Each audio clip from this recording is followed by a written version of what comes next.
Good evening. It's February 2025, and we're continuing our monthly programs with our bridge people and our bridge talk. First of all, my name is Derva Burke. I'm the director here at the library here in Lansing, and we welcome all of our Facebook friends. We welcome all of our YouTube friends, and I'm going to introduce Clayton Burke, and Clayton, you want to introduce your crew and start up, and then we're open for questions here. So thank you all for coming. Yeah, thank you for the introduction, Derva. I am Clayton Burke, the Iowa DOT project manager for the Lansing Bridge project. This is my daughter, Paisley. She might be helping out tonight. And then we've got Travis Conda, the project manager for HNTB on the project. Andy, our new inspector, newest. He's been here a little while now, so. And Paul Lindsay, our chief inspector. And I think that's it for tonight. So what we wanted to do is get together. We've got a progress update for you. We'll go through the pre-stressed girders that were recently set on the Wisconsin side, the Pier 2 coffer cell, the Pier 2 drilled shafts, or the Pier 1 drilled shaft, excuse me, and the mechanically stabilized earth wall that we've been building on the Lansing side. But more importantly, I think we've got a very exciting demonstration by Travis tonight of these interesting rocks that we'll talk about later. So has anybody noticed the girders that were set on the Wisconsin side? Yeah, starting to... How did they turn the corner somewhere to get there? Yeah, so I wanted to include a map to show you just how they got from Mount Pleasant, Iowa. They went up through Coralville and then kind of zigzagged over to Dubuque. And then they had to go all the way north of Lansing and come back down 35 before they could turn at that 3582 intersection. And you can see right here, they can take sharper corners because they have a steerable rear axle. So this platform on the back, as they turn around the corner, will stay in the lane and swing the back end out. And then they can straighten it out and keep going. What's the length of them? The beam is about 121 feet long. Yeah. So 106,500 pounds. Yep. So big each. Yep. So they're big. The bridge makes it look like a small bridge compared to the truss, but this is still a very big bridge for... How many of those? There were 15 beams. Yep, 3 sets of 5. And then, so once the beams get on site and they make it through that long, treacherous journey to get here, the contractor then picks them up off the trailer and they attach some rigging to the side of the beams that are on the outside so that people can walk on top of the beams after they're set. So you can take survey shots and you can start setting decking. But they'll attach the cranes to 2 separate lift points, and then they'll pick each beam up and set them down on the bearings that are on the abutment or the pier. And then once you get a set of beams installed, you put in these what we call diaphragms, and they're just short little steel members that go between the beams, and they kind of lock all the beams together so they act as a single unit, and that makes them much stronger, and they're not going to tip over in the wind because they're kind of connected to each other. And so then they lock them together with those diaphragms, and did they go from the abutment out or from? Abutment out. Yeah, so they started at the abutment, went to 5, and then 4, and then Pier 3. Do they float on the abutments? They sit on neoprene pads, so they're just these big rubber pads that are really strong, and they do kind of float. They can move a little bit. And they're cast concrete? Yes, precast concrete.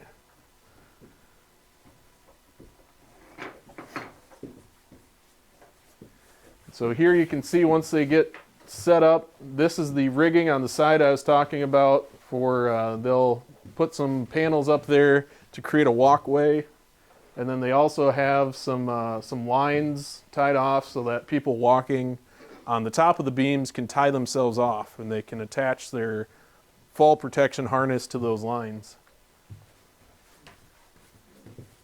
So what you're going to see in the next couple months is those overhang brackets will have a decking put on top of that. There'll be 4x4s and decking put on top of it. Then there'll be a stub wall built up to the edge of the deck. And on top of that stub wall will be a rail. And on that rail will be where the bidwell machine runs to actually profile and pour the deck. So there's a whole bunch of carpentry that has to be done before we start pouring deck. Yep. And we'll likely, so this will sit for a while until mid-April. And then you'll start to see what Travis was talking about. They'll be putting the decking on, and they don't want to install the decking too early because if it gets covered in snow, sometimes it can warp and get kind of nasty. So that's why they're going to wait till right before they pour the bridge deck.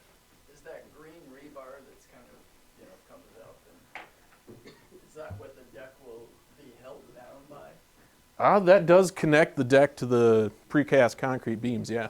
So those are shear bars sticking up to create a connection between the deck and, if you imagine the beams and the deck trying to slide past each other, those bars prevent that sliding, and they're hooped to be able to confine the concrete inside of it as opposed to just a straight bar sticking up.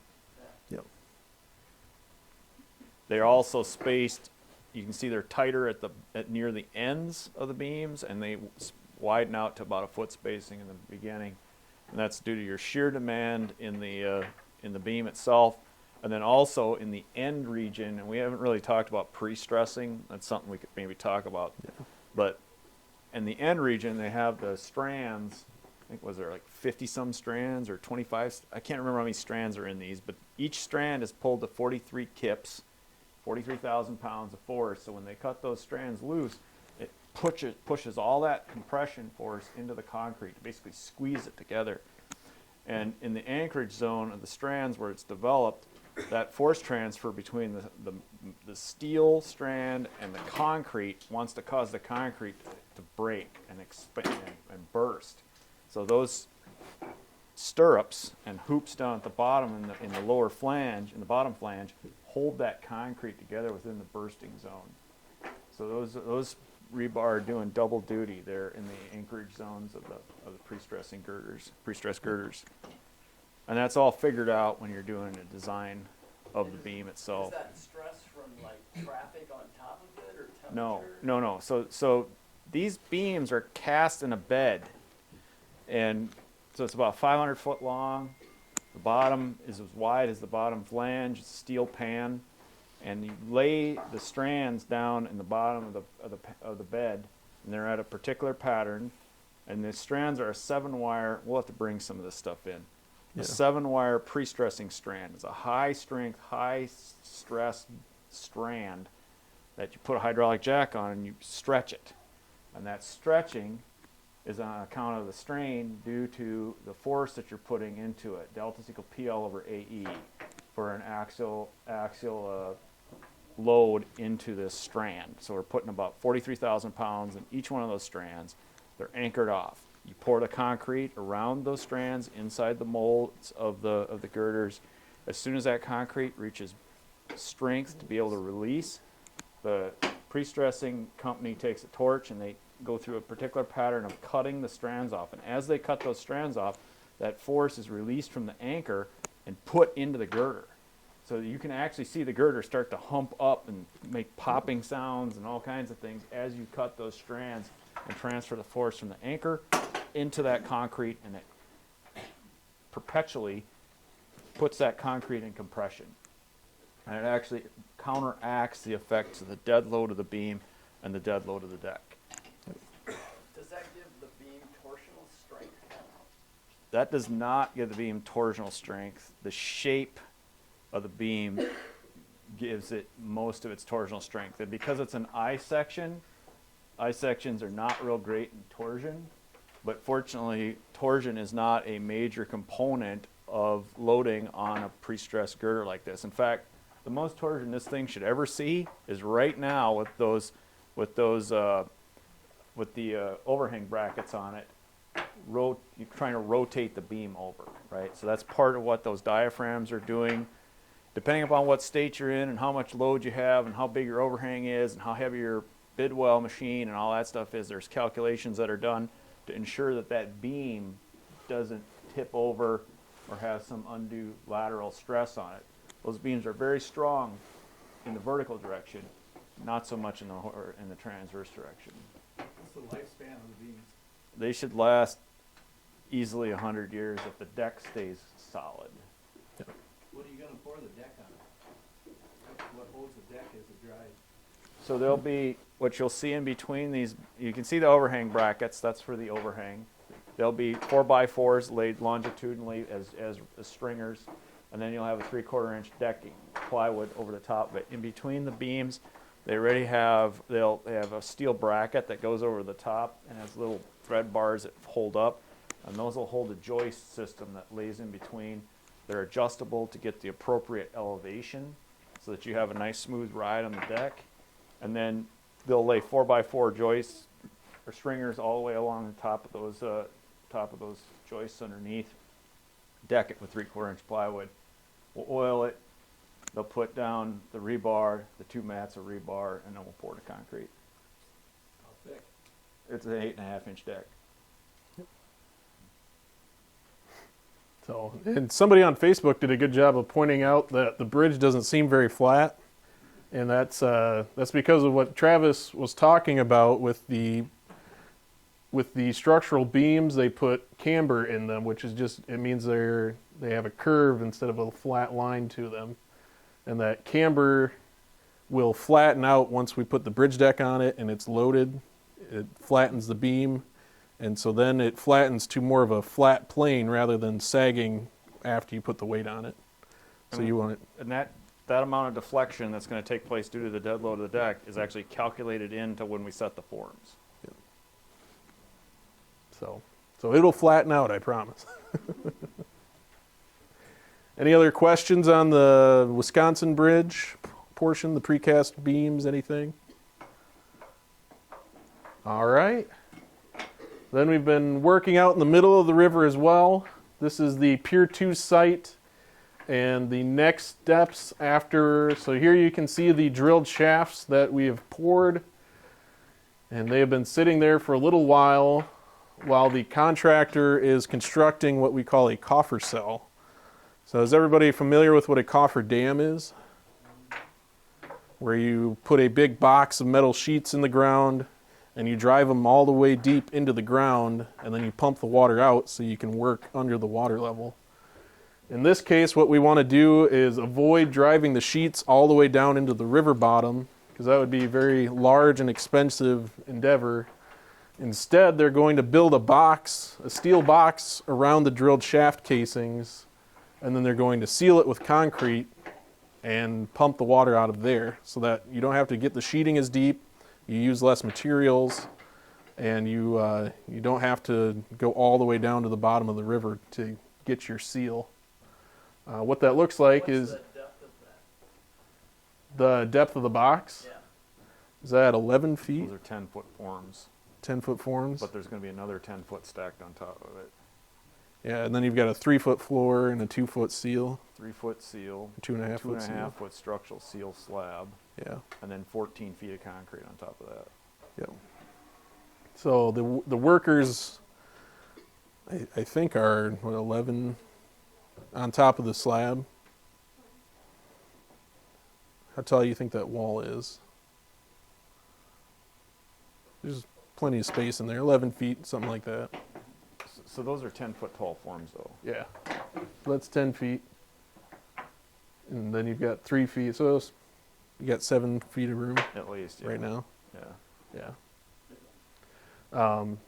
But what they do, so first they make the structural floor out of steel and steel beams, and they weld everything together.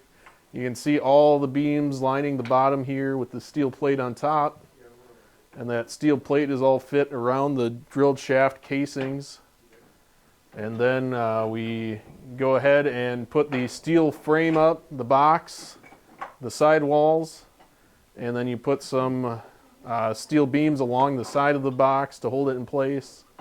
And that also allows you to, so here on top of the drilled shaft casings, we have these larger steel beams, and then these red things with the little gray area on top are jacks. And there's a threaded rod that goes up through the jack and connects down here to the platform, or the coffer cell. And then what they do is they very slowly lower the coffer cell into the water with those jacks. And eventually it looks like this. So you can see the threaded rod is extended quite a bit below those jacks, and the entire box is now sunk below the water level. And then, do we have, yes. So after you sink it, then you have to fill the bottom with concrete.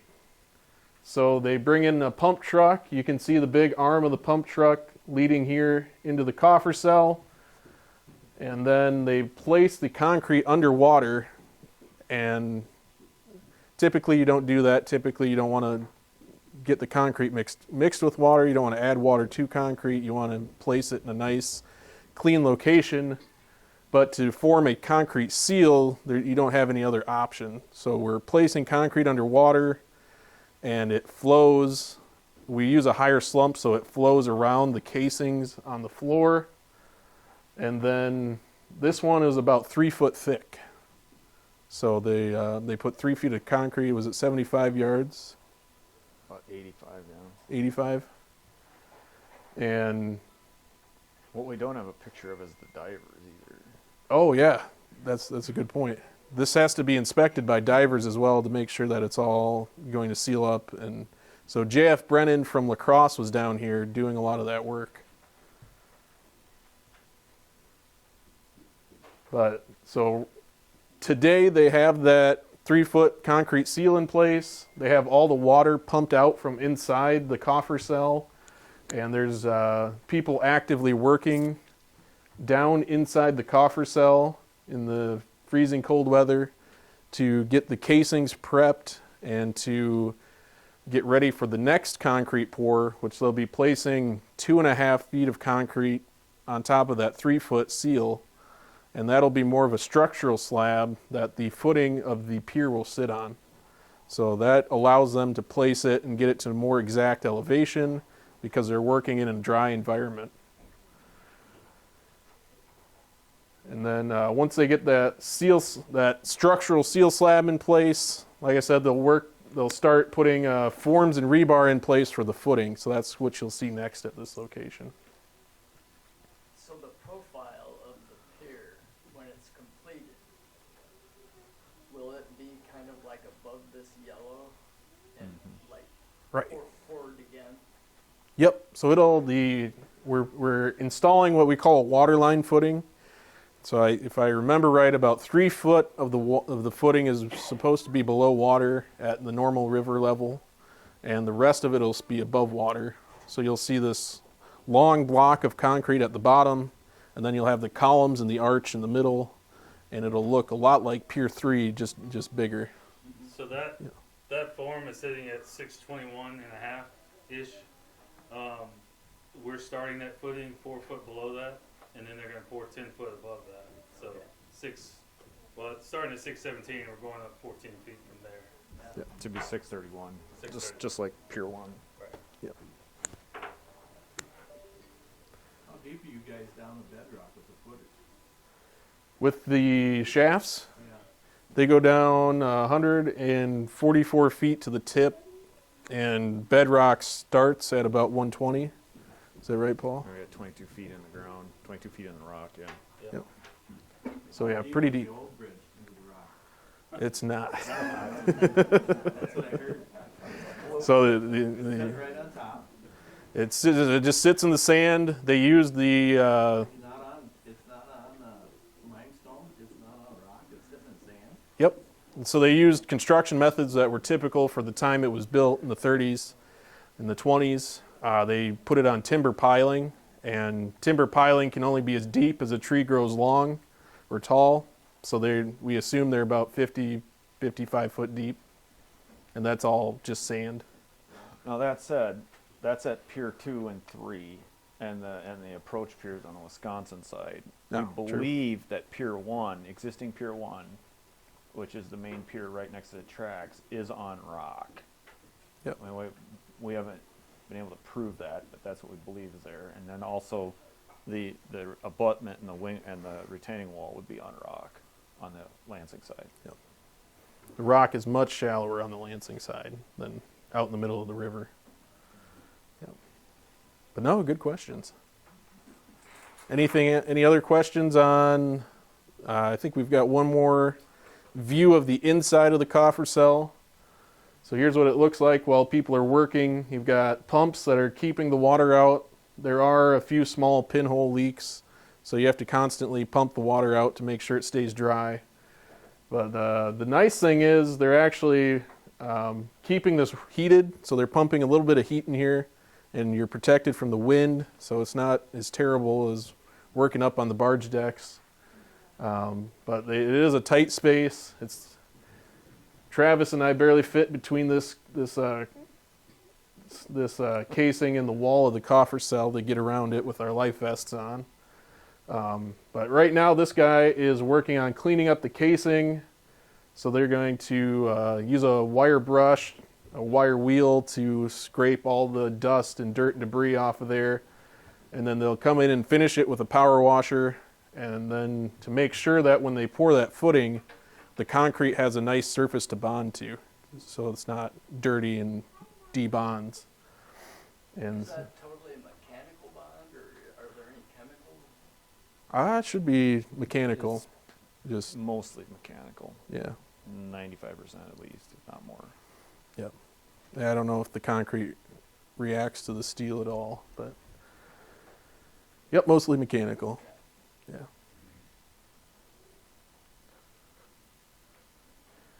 And so here's one challenge we did have to face was leaving the temporary casings in place. So those drilled shafts actually have two casings around them because we didn't want to pull that temporary casing out and risk creating a big void where all the sand would flow into. So we left it in place and we filled the space between the temporary casing and the permanent casing with what we call flowable mortar. And that's just a very liquidy sand cement mix that flows really well and fills in spaces. And you can see here, so you have they cut the temporary casing down to the floor of the coffer cell, and then that left this big chunk of flowable mortar along the wall. So they've been cleaning that up as well, using chipping hammers and pickaxes and trying to get all that off of there so they get that nice clean surface. And here you can see what it kind of looks like after they're done with the wire wheel. So any questions on Pier 2? Is there anything special about the cement you use, or is it the same old cement farmers use, a 7-bag mix? It's probably a little different using approved Iowa DOT materials, and we specify what the mix design is that they use. They come up with the design, but we specify how they do that. This seal floor is actually, X mix is a little bit lower. It's not as highly specified as like a C mix, right? The standards are pretty loose. So a 7-bag mix would be what, about 650 pounds of concrete, or 650 pounds of cement. Right. That would be a very hot mix. We're probably about 550 pounds of cement in an X mix. It's a little less cement. So, but we still cracked over 4,000 psi in just a few days. Yeah. In 5 days, curing in 35-degree water. So that would be a hot mix at 600 and some pounds of Yeah. cement. Where does the sand come from? I'm not sure where their source is for the Iowa DOT proof source. I'd have to look that up. But They use the same sand throughout, like all pour up here. Yep. So Kroll, just outside of Lansing, has their stockpile of materials, and one of them would be the approved sand.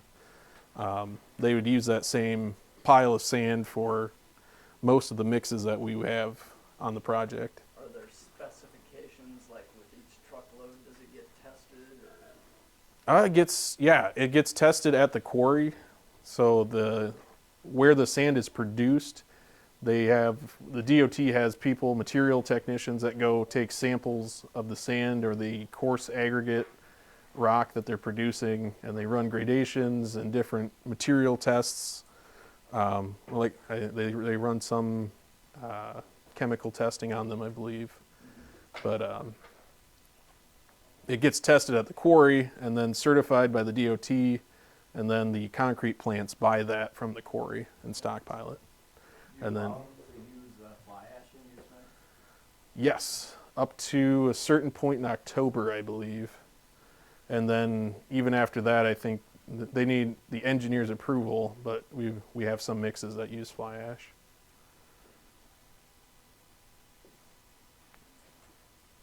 We're No. using slag.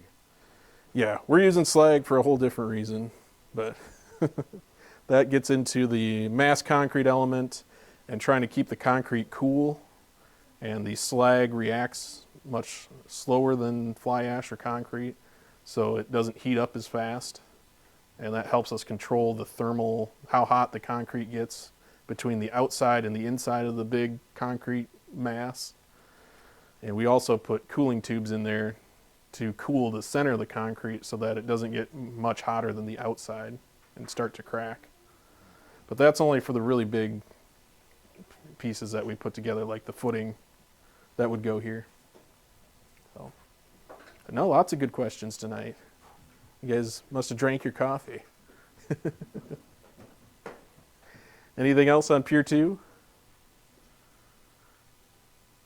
All right, then we got the retaining wall, or what we call a mechanically stabilized earth wall, on the Lansing side, just past the railroad. If you've seen the area, it's kind of messy right now. They're bringing in a lot of sand to fill in the area where the future abutment will sit.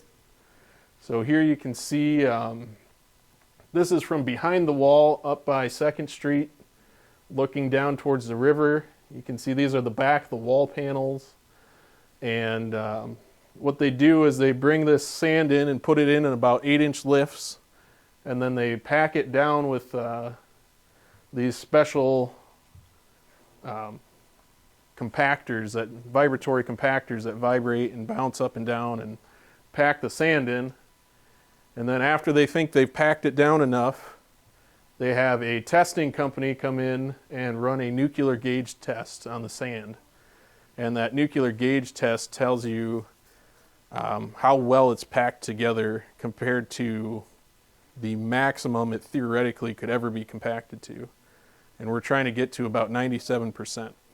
Because 100 is near impossible, so that's why we don't go to 100%. It's usually 95, 97%. So they've been achieving that pretty easily.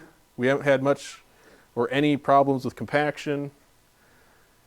And so they've been building this wall up 8 inches at a time. They'll put more panels up, but then they have to put in these metal straps, and that's what makes it a mechanically stabilized earth wall. So it has metal straps that are attached to the concrete blocks on the outside, and those metal straps are buried in the backfill, and they actually help hold the wall in place. So the earth sits on top of the straps pull the wall back, and then it all works together to stay in place. Is there a reason to use sand over concrete for that? Concrete would be very expensive. Okay. It'd be better, but you'd also be paying for it. Yep. And the sand must be really fine-grained then, to be able to get that much air out of it? It's pretty pure sand. Yeah. Yeah. There's not a lot of gravel in it. Yep. You know where that comes from? Iverson Quarry. Oh, yeah. Oh, yeah. Yep. Over by Decorah. Yeah. And this one gets electrochemical testing because it's in contact with the steel straps, I think. So they want to make sure it's not corrosive to the steel.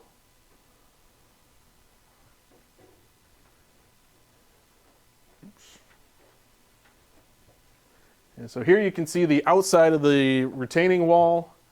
They're getting pretty tall. I'm sure they're close to 20 feet, right, Paul? 18 probably, yeah. 18 feet up. So the wall will be about 20 feet tall once they get the abutment put in, but they don't want to go above the bottom of the abutment until they actually finish constructing that. So they're stopping about the level that it's at now, and then the Kramer will come in and construct the abutment, and then they'll work on finishing the wall. But here you can see they've got the large precast concrete blocks that make up the wall, and these blocks have a special treatment to them. So our architect in Ames that works for the DOT was really proud of this design. Came up with the design and the color, but what he specified was that it had an exposed aggregate finish. So they, when they cast the concrete, they use a pressure washer after it sets for a while, and they pressure wash off the cement paste from the face of the concrete, and then the rock sticks out. And that's that rough texture that you can see on these panels.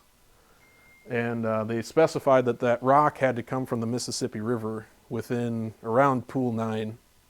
So that came from Prairie du Chien, and it's actual Mississippi River rock that they quarried, or that they produced. It's very attractive. Yeah. Yeah, I'm glad you like it. Amazing. Yeah, it's not done yet. It's going to look nice.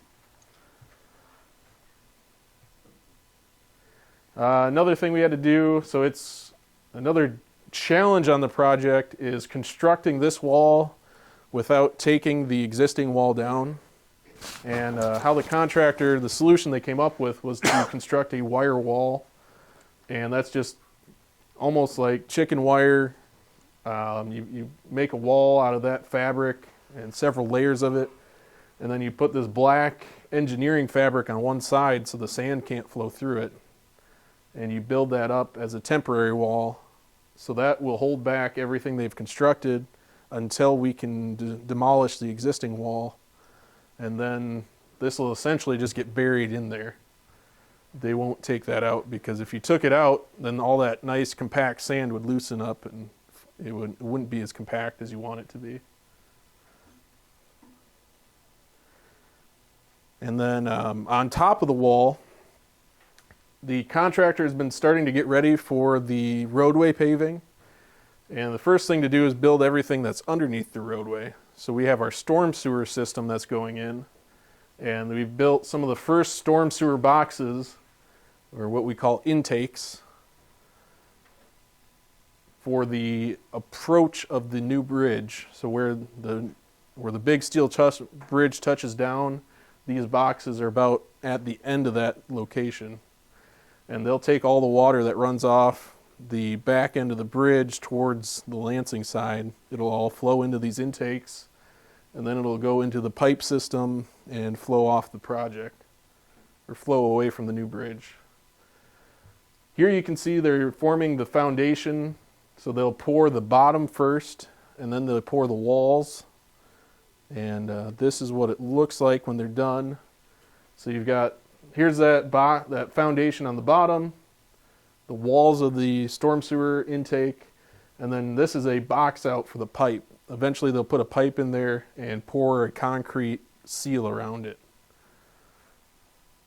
So there's gonna be curb and gutter on the bridge, Yep. and then all the water, obviously with salt in the winter, so it doesn't go into the river. Yep. And then everything flows off the bridge both directions into these sorts of things. So there'll be drains on the bridge as well, spaced periodically. And those actually just drop right down into the river or onto land.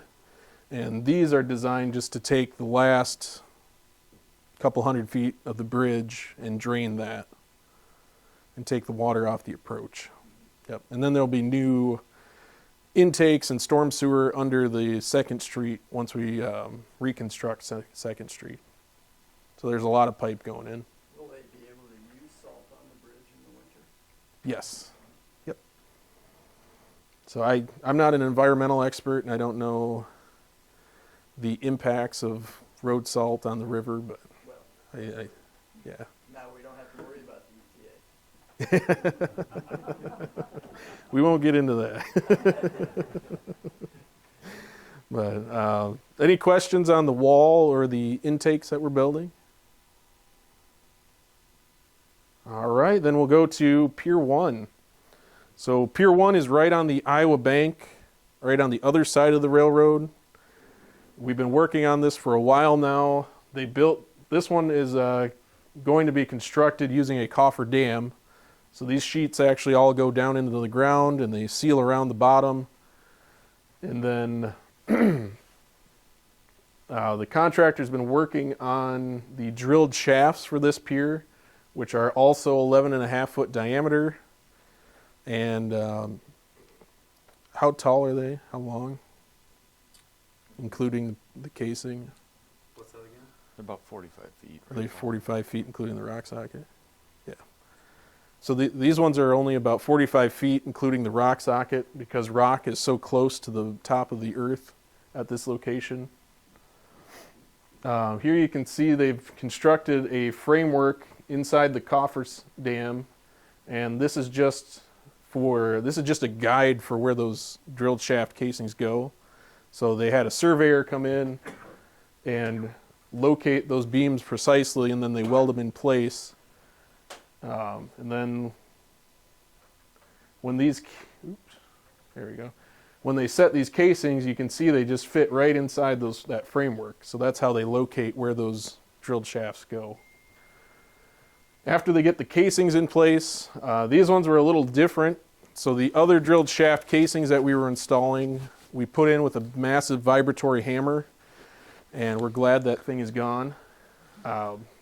In this case, they have a drill rig, and you can see these little ears here. They have an attachment that connects to the top of the casing in those ears and spins it. And they were able to just spin the entire casing down into the ground until it dug about 3 feet into the bedrock. And Is there a sharp edge on the bottom of that helps it go down? yep, they've got teeth on the bottom, almost like a saw or that cut into it. Yep. So, pretty cool process. And then after they get that screwed into the ground, they start drilling. And so here you can see they're using a larger auger with a couple flights. And then they spin that auger into the dirt, or the ground, or the sand, whatever's there. And after they spin it for a while, they pull it up with a bunch of material on it. And then they just do that over and over again until the hole is essentially drilled. And that material went into it like a barge. Yes. Like So, you contain that material. yep. So they'll spin all the way over here, and there's a spoils barge sitting on the other side. They drop the auger down until it's within the walls of the spoils barge. Then they spin it really fast, and all the material flies off. And then they've got a little skid loader that pushes it to the back of the barge until it's full. And then they'll take that barge over to the beneficial use site that the Army Corps owns, and they take that and spread it out over the sand over there. Yep. So we could have a sledding hill. Yeah, we could make a pretty nice sledding hill over there. I wonder if anybody's tried that with the Army Corps pile. Haven't had enough snow. Yeah, after this weekend. But yep, so that's how they drill out the massive shafts. They just have a bunch of different sized augers with different numbers of flights and teeth, and it's a very specialized trade that Stallworth has. That's the contractor installing the shafts, but they really know what they're doing. They know which bits to use and when to use them, and they do a good job drilling the holes. So here you can see kind of an up-close view of the auger, and it has these carbide teeth on it. And when it's spinning, especially in rock, those carbide teeth are cutting up the rock into chunks, and breaking it apart. And then you can see the flights on the auger catch those rocks and hold them in place. Is that like a sandstone more so than? Yeah. On this side, they encountered sandstone and a layer of limestone.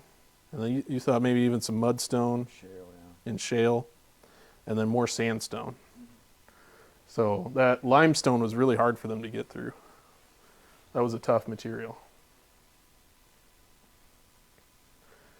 And then, so after they get the shafts drilled out, we do what we did today, and you get 2 pump trucks under the existing bridge. One pump truck pumps along Front Street into the second pump truck that pumps the concrete that you can see here out into the shaft. And then they pump it into a tremie. I skipped a step. First you have to put the rebar cage in. These are much smaller than the ones that were into the middle of the river because it's shorter and shallower. But they're still the big 18 bar, bundled 18 bar, and very heavy. So these are very strong, stout rebar cages. And they slide down into the drilled shaft. And then you get the concrete pumps out and fill them with concrete. So is that a 45-foot long, the rebar, or did you have to Should be a little. 5-footers? 57 feet. Okay. So the cage is actually supposed to stick out of the top of the footing, Okay. or into the footing from the bottom. They're supposed to stick out of the drilled shafts into the footing. So they're what, 57? You said? Yep. 57 feet long. Because last time you talked about how you had to screw the rebar together. Yep. And when I was riding my bike by there the other day, I saw those ends. Oh yeah. You know how that to me just boggles my mind how they can do that. Yeah, it is really impressive. Thankfully, these ones were shallow enough that you could get them with a single bar, and you didn't have to splice them together over the water. Okay. So if they're short enough, you can get away with that. Okay. Yep.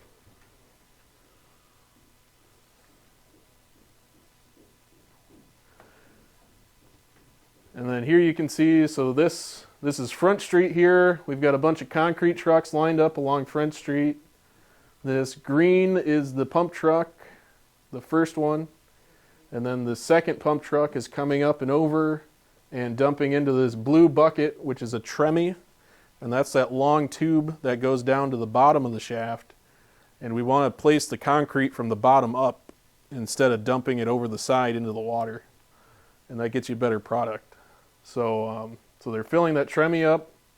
And as they fill it, they'll slowly pull the tremie up with it and keep it about 10 feet inside the concrete, something around there, until it's full. And then the tremie comes out and the drilled shaft is poured. And we just did that today for shaft A, the furthest north shaft. How many yards? Is it 100 and, do we have a final, or is it 125? 125? Probably around 174 yards. 174. How many trucks is that? 21. So And is that the first pair that you finished? the first shaft. This is the second one. Second shaft. So we have the southern shaft finished.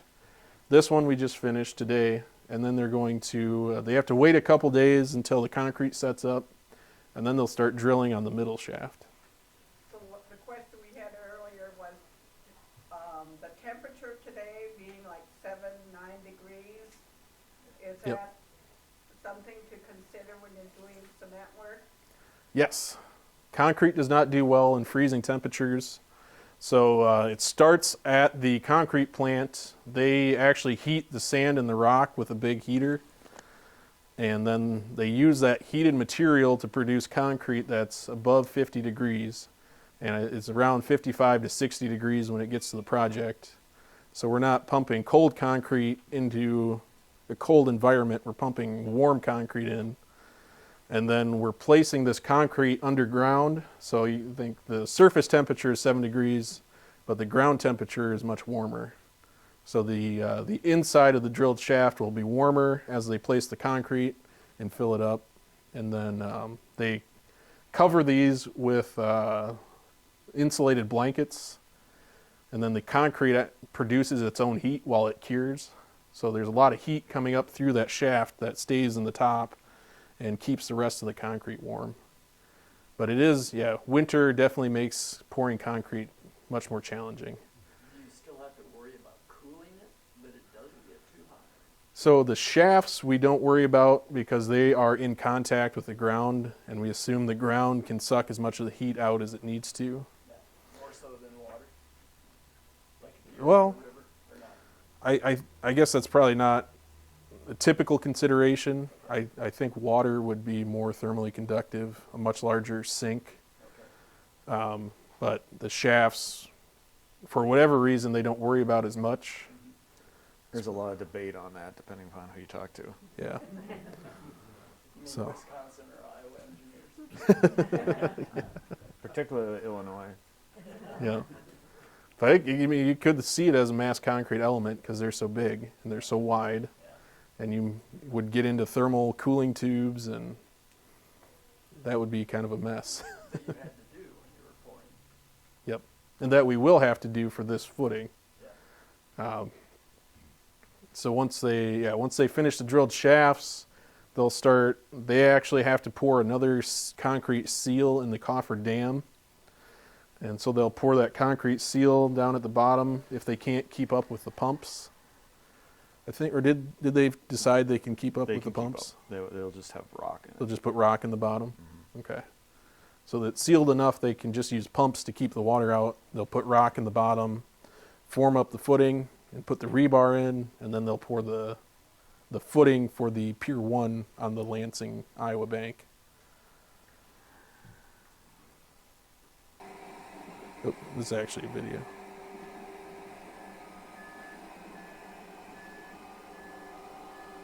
So here you can see one pump just dumps right into the other one and goes up in the air next to the bridge. Another challenge we face is the railroad. So they're pumping over the tracks, which the railroad is allowing us to do, but there's also a railroad representative that's at the project site all the time, and they tell us if a train is coming, and then the concrete truck has to move its boom all the way off to the side so that it wouldn't possibly be hit by a train. Why is there 2 pump trucks? Access. Yeah. The ground, the road right there in front of our job site area is too narrow for 2 trucks to be there, but it's a little wider further back, so they're able to get more trucks in back there and then pump it to where they need to actually be. More space. Yep. More space. Otherwise, they would have had to tear out the sidewalk in that zone.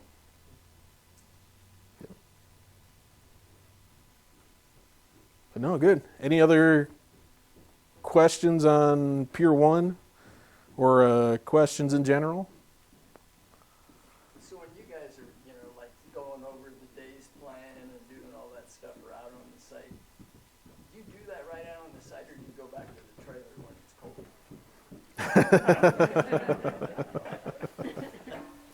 cold? We interact electronically a lot, so we have phones, and a lot of our discussions are just text to the group chat. Paul keeps us updated really well with what's going on, and so does Andy. But another tool we use is Headlight. So the inspectors actually have tablets out there, and they take pictures of what's going on, and then they post it to an app, much like a social media app. They put the picture on there, and they have a description of what's going on. And then Travis and I can log in to Headlight and actually look at everything that went on today and see that in person, essentially. It's amazing the number of eyes on everything. Yeah. But we still get out there as much as we can, go see what's going on and make sure that everybody has the support they need, tools, knows what's going on. Yeah. Even today, I was out there quite a bit. Travis was out there quite a bit during the pour. Had our bibs on. So, But no, anything else before we get to the main attraction? Well, just a question from, after being out hiking today. But Yeah. the guys working, do they have like heated socks? And do they utilize kind of current technology to stay warm or? I'm sure they use whatever they can. I don't. It's personal preference. Yeah. Some guys run hot, so they just have your typical winter clothes on. Yeah. Others don't run as hot, and they have heated gloves, heated vests, Yeah. heated boots, all that. Yeah. So just personal preference. Right. I don't know how Andy does it, but that's what he was wearing today. That's all. Yeah. I've got thermals on and a sweatshirt and a coat and bibs, and I still get cold. I mean, I'm not saying I'm not cold. It's just Yeah. doesn't bug me. Yep. Yeah. So, yeah, if it gets much colder, then I don't think anybody's going to be working. But What is the limit, like, it has to be this certain temperature or feels like temperature that you guys decide, now we're not working? depends what That's- Dale United says. was Yeah, different than Minnesota. depends on how Dale's feeling. Depends on the inches of snow and if they can crank the machinery. That's about it. Yeah. They've got some old cranes that don't like to start when it's cold. So, all right, Travis, you ready to All right, yes. talk about some rocks? Okay, well, first off, thank you all for being here. It's great to have the community support and community engagement coming here to learn more about the bridge or hear what we're doing on the job site. And we've been trying to keep coming up with ideas. What are we going to talk about? What are we going to engage with people with? And we're almost done with the drilled shafts. We are down to just that last shaft to excavate and place at Pier 1. And that will be a happy day, mainly because anytime you're talking about the underground work, you're talking about a lot more risk. You don't know what you're going to find and how you're going to have to mitigate whatever it is. So in our plan set, we have this drilled shaft, right? And it says we're going to dig this hole. It's this big around. It needs to be this long. It has this rebar in it. And it's going to engage with the surrounding rock. And engaging with the surrounding rock involves the physical geography and geology of the region, of what is the rock that we're actually sitting on top of. And I started thinking about this a couple months ago, and I'm like, this will be a great opportunity to bring in some very, very ancient, and I got to get my cheat sheet, very, very ancient rocks that haven't seen the light of day in literally millions and millions of years. And I am not a geologist. Geologists are concerned about the overall earth and what layers are laid down. They're looking at the chemistry of that, what processes form these different rock layers and soil layers, how they're affected by water, wind, and atmosphere and the like. Geographers are concerned about place and space and how that affects the people that live there, and the people affect this geography around them, whether that's physical geography or cultural geography. Geotechnical engineers are concerned about that rock or soil that you're putting something on, what kind of physical properties that has and what kind of load transfer, how stable is it, how much is it going to deflect. And structural engineers like myself are concerned about what kind of structure, what kind of material, and what kind of dimensions need to be on that material to be able to actually resist the loads that are going to be applied to it. So in the case of our drilled shaft, we're going to be transferring the loads from the bridge through that concrete that we just placed today into the surrounding rock. And how do we know what actually is under our feet here? And if, for those of you that have lived here all your life, and every time you drive down 2nd Street, you can see the strata of the rock. It's a sedimentary rock that was laid down during the Cambrian period, which is the first period of the Paleozoic age, somewhere around 540 million to 485 million years ago. And I mean, it's hard to even contemplate, right? Because based on, and of course, there are people that spent their entire life, just like I've spent my entire life working on bridges. There are folks that have spent their entire life studying these rocks, how they got there, what we can discern from the clues left behind in those rocks, right? To someone who is learned in this, they can look at that rock and tell you exactly where that material originally came from, what kind of chemical makeup it has, how it's cemented together, how long they think it took to actually accrue and accumulate and bond together, how strong those bonds are. I don't know anything about that. So, but there they are. They're sedimentary rocks. When I first came here to Lansing, right, you show up in Lansing and you get down by the river and you think you're next to a mountain range, right? You're like, man, those are some big hills. But in reality, we're actually in a big hole, right? The Mississippi River and its tributaries over millennia have carved through that ancient rock that was uplifted by tectonic forces, because those sedimentary rocks were at one time, during that Paleozoic age, in the Cambrian era, a bottom of an inland sea. And how do we know that? Well, we know that by what kind of materials are in those rocks.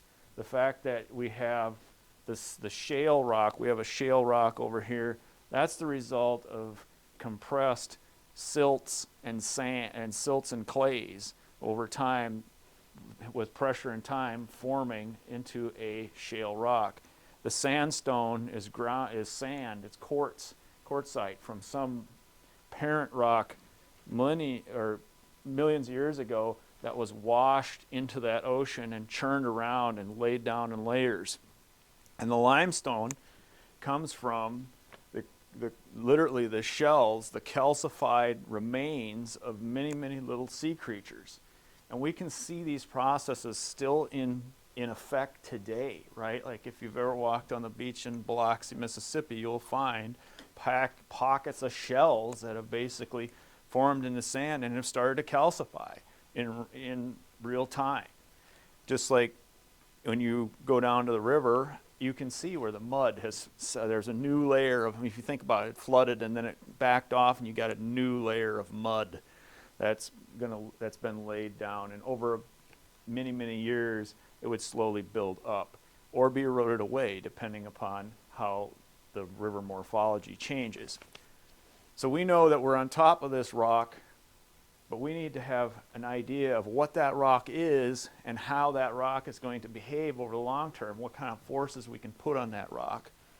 So that drawing over here, coming from this, there's my reference right here. I bought this off of the internet.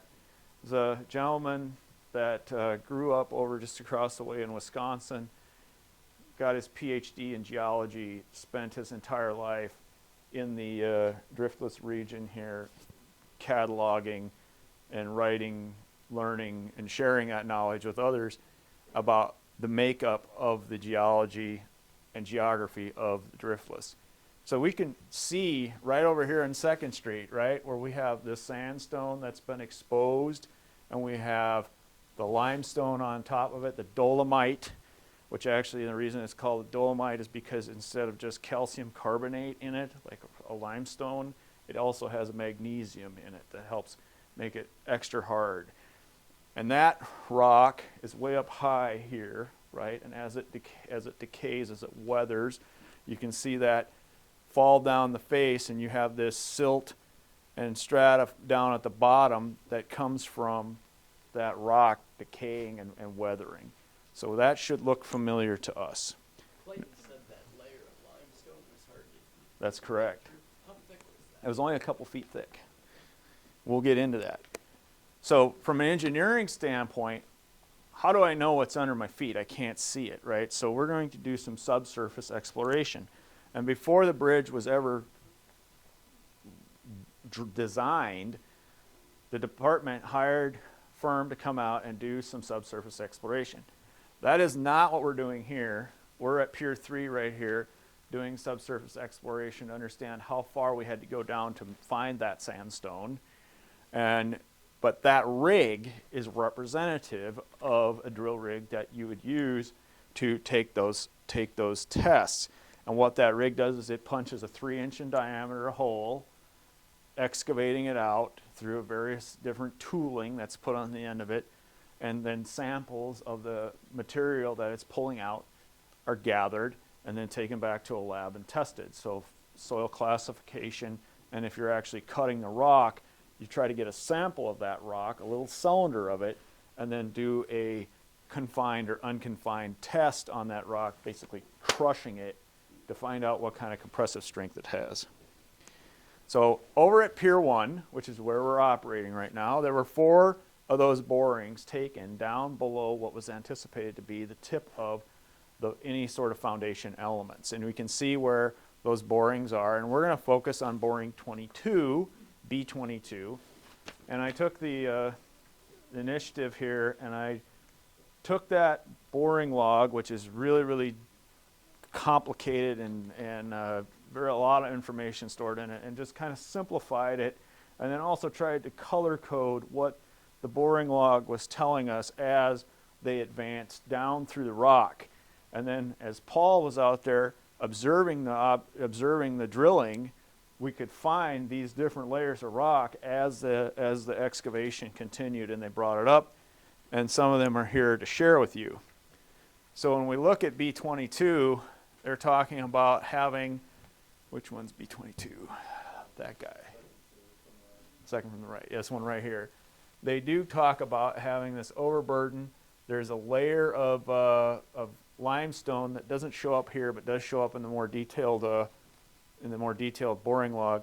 And then we talk about the different gravels and sandstones that they're going through as they drilled further down into the ground. And we're using that information to understand how deep we have to put our drill shaft down to transfer the force from the concrete into the surrounding rock, both from side friction, where the concrete bonds against the wall of the hole that we drill, and then from the toe in axial compression onto the base.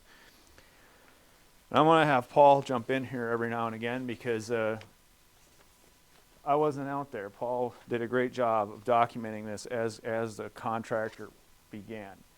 So if we're looking to the north, if you're not standing on the track, the railroad will not like that, but if you were standing right at looking end on to the north of Pier 1, you would see the ground drop like such. You have your typical normal pool at about 619, and the ground then drops down below into the river. So we're starting right about here at 615 with the excavation. So the contractor got down inside the cofferdam and scraped out just a little bit below the bottom of the footing. We then screwed the casing into the ground, and the casing is down about 10 feet to about a toe elevation of approximately about 607. It varies depending upon which casing you're talking about. So now the excavation inside that casing began.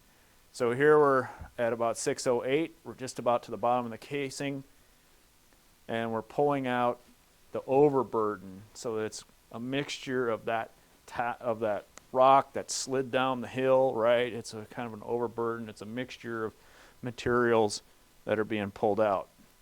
Now, according to our boring log, we've got overburden down to about 610. We go into some sandstone and some shale, and then at about 596, elevation 596 to 592, that 4-foot thick layer of the limestone. And Paul's got the limestone right over here. It's the 2 big flat sheets. It has some pyrite in it, so it's got some fool's gold. I was really excited when I washed it off in my sink. I'm like, yeah! Oh, wait, that's not the same thing. So Paul's got the limestone here. If you guys want to come up and take a closer look at it, we're certainly welcome to do so.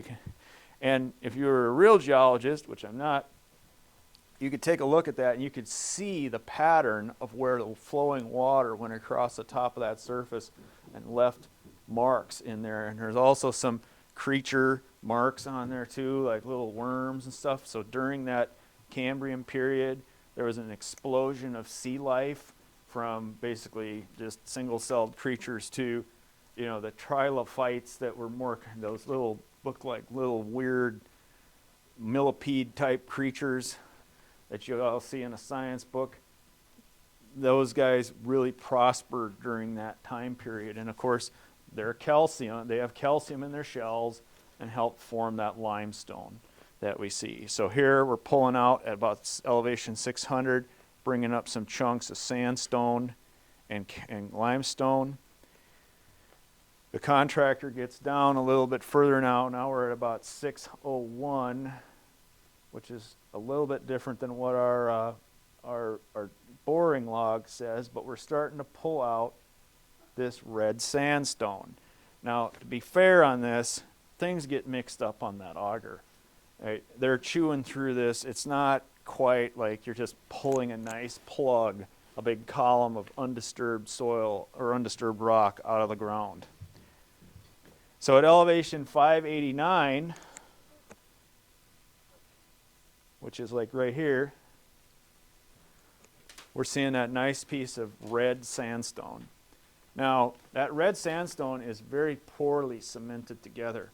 If you take any of these rocks and you just let them lay out in front of your house, by the end of next year, they would be weathered into just tiny little pieces. The sandstone will just completely disintegrate. And you might be thinking, well, that's kind of concerning. What's going to happen down there under the ground where the bridge is? So that's part of the geotechnical engineer's instructions in the plans that says you can only have this hole exposed for 8 days, and you need to get that concrete placed in there because oxygen, water, flowing water in particular, help cause weathering to those materials. And then weathering means that the rock is going to actually break down and return to its smallest common denominator, which in the case of the sand is just sand grains, right? And whereas the slate or as the shale will go back into a clay, separate out as clays and silts and float away down the river, forming new rocks wherever it lands, probably near the end of the Gulf of Mexico.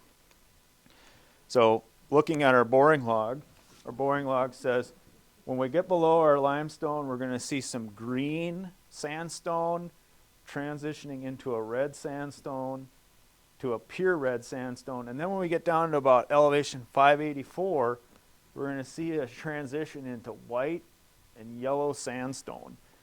And that white and yellow sandstone will continue to great depth. And that's actually part of the, let's see here, how do I pronounce this? The Wanawak sandstone formation and the Eau Claire sandstone and shale formations. And those formations extend out for hundreds of miles from here, which would part of that inland sea. And the different layers that are above there, you've probably heard of St. Peter sandstone, which is a very beautiful orange sandstone. Those layers are actually quite a ways above us here. Those were deposited much later. But when you get up by Minneapolis, those are the layers that are actually sticking out of the ground as we move further upriver. Because obviously the elevation is rising as we move upriver. All the way down at the bottom here, Paul's got her at 576, which is just a few feet above the tip of the casing. We've transitioned into a white sandstone with a little hint of red there and orange, and some of that's probably just from getting mixed up on the auger. And got all the way down to the bottom. We're trying to start cleaning out the hole, picking up some of the debris that fell down from the side, because they drill a smaller hole, then drill a larger hole, and then make the final pass. So we're actually knocking pieces of limestone in, falling all the way to the bottom, and then bringing it back out. So here's just a really nice photos of the various rocks that we've been pulling up out of that bottom. And those rocks have not seen the light of day in literally hundreds of millions of years.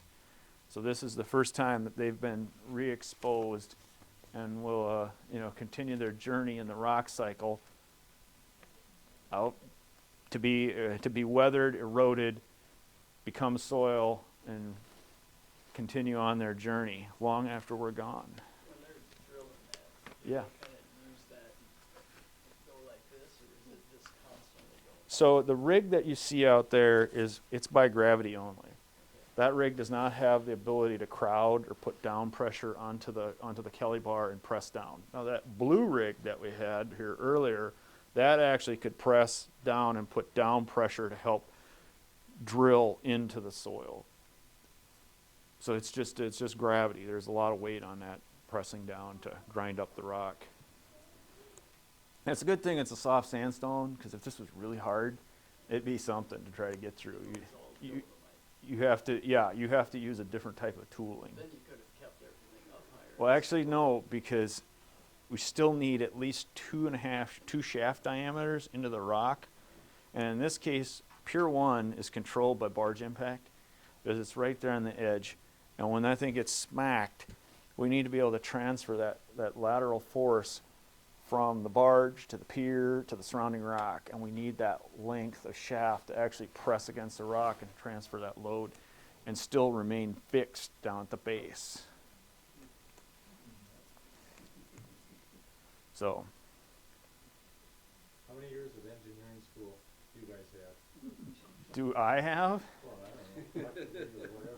I have a lot. I was Lost count? I was officially in school for 11 and a half years. It was the best 11 and a half years ever. Oh, God. So, Where'd you go to school? South Dakota State for 2 degrees, and then Iowa State.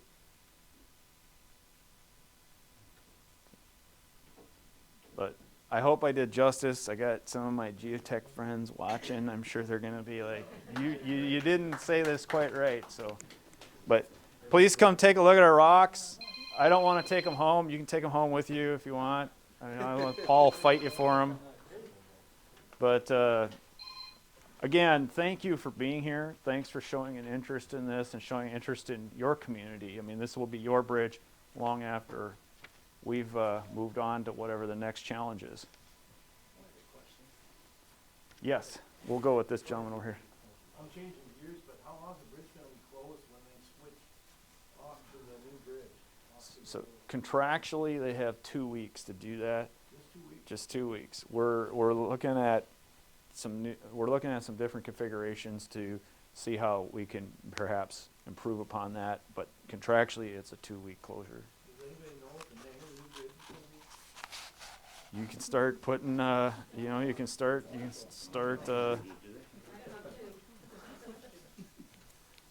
Yes, ma'am. Just wanted to comment that some people might not know, they work on Sunday.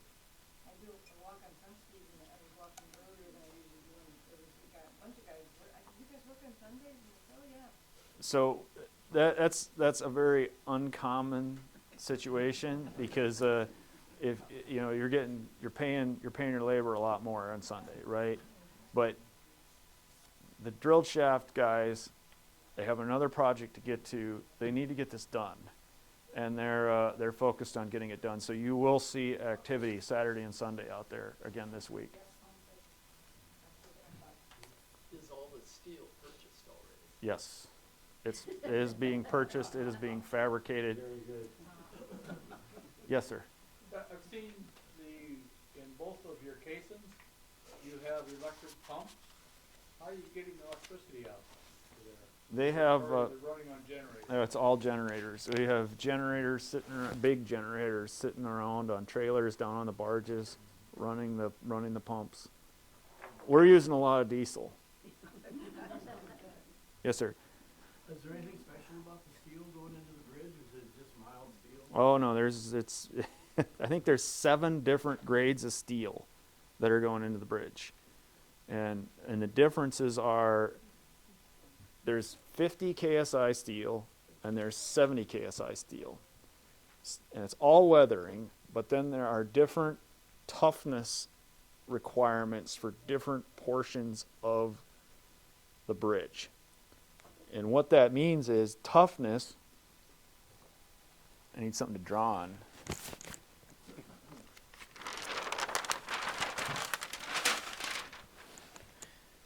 What is this? Is this a marker? All right, so we got stress and we got strain. I have a piece of steel. It's supposed to be a rod, and I pull it. I'm going to stretch it.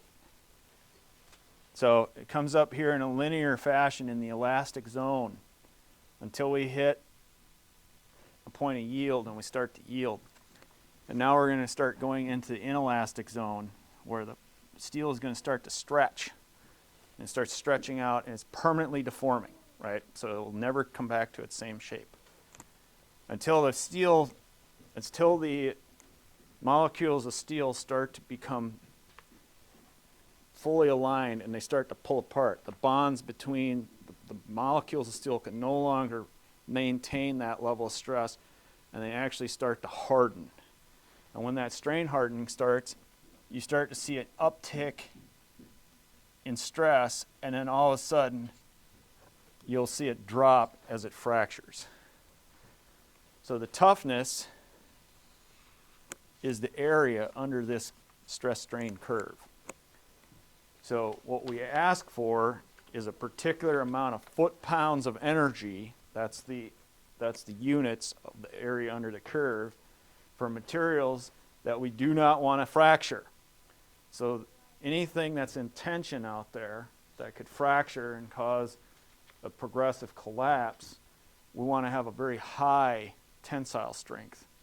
Or not tensile strength, toughness. It has a certain tensile strength, which is this right here, right? This is the strength at tensile. What's the stress at tensile? And what's the stress at yield?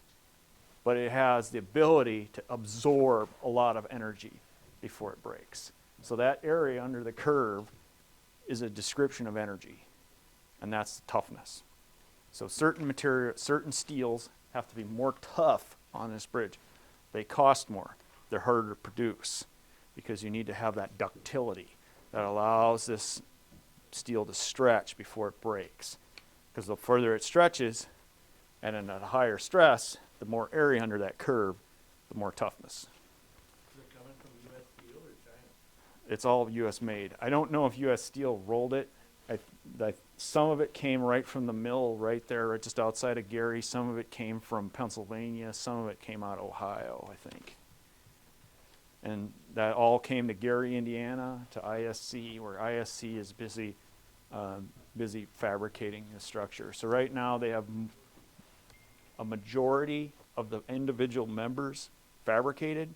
So flat pieces of plate, cut, ground, welded together, checked for shape or checked for dimension, and now they're assembling those dimensions or assembling those members to a very particular dimension, and each one of those assemblies is then documented, taken apart to make the next assembly, and then the pieces that are done go to paint. And the paint is not quite straightforward either, because it's metallized first, which is a molten zinc that's sprayed onto the member. Then it goes through a painting process where they put on a macropoxy sealer, another coat of macropoxy, and I can't remember what the other crap is that goes over the top. It's another layer of paint that goes over the top. So it's got 3 layers of paint plus the underlying metallizing. You guys gonna bolt it together or rivet it? It's all bolted. Rivets went out like in the 1950s just because of labor. It took a 3-man skilled crew to do rivets. Rivets are softer, they don't have the same capacity, and you also don't have the assurance of what the clamping force is between the plates. It's a really good website that, Ray, that you read, said they're gonna put the bridge all together before it comes up here. Yes and no. It will never be all together, like in one giant assemblage, right? They will be smaller assemblages that are put together, surveyed, the geometry of that recorded. Then there's holdback pieces. So, okay, I got 6 bays here. I hold 3. I take those 3. I'm done with those. Now I use these 3, and I build 3 behind it, right? And now I use the geometry from this to project out onto the following geometry, and I tie all this stuff together through measurements. What's the height? It was 160 feet, 140-foot towers. So that's a It's 180 above the water, so it's 120, right? Because it's about 60 to the top of the pier.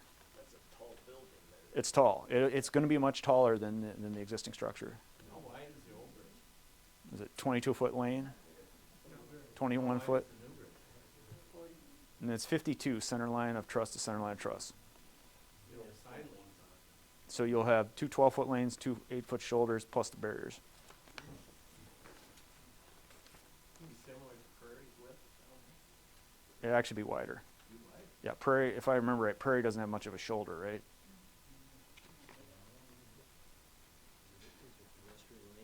There's no pedestrian lane, but there is an 8-foot shoulder.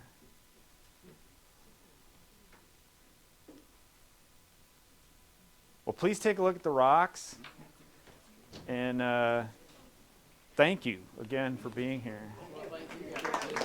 Mhm.